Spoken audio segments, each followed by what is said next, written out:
আসসালামু আলাইকুম রহমতুল্লাহ। আপনারা দেখতে পাচ্ছেন গ্রামীণ পরিবেশ, বরেন্দ্র অঞ্চলের মাটির বাড়ি।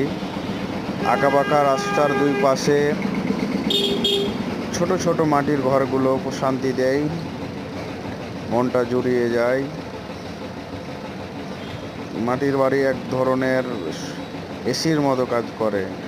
যারা গ্রামে থাকেন তারা সবাই জানে মাটির বাড়ি ঠান্ডার দিনে ভিতরটা গরম এবং গরমের দিনে ভিতরটা ঠান্ডা থাকে।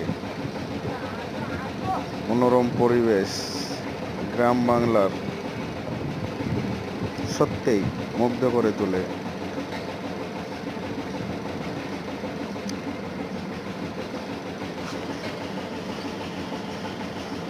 এটি হলো নওগাঁ জেলার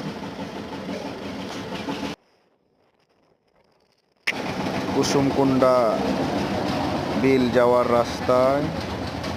ভিডিও করেছেন বন্ধু পিয়াস।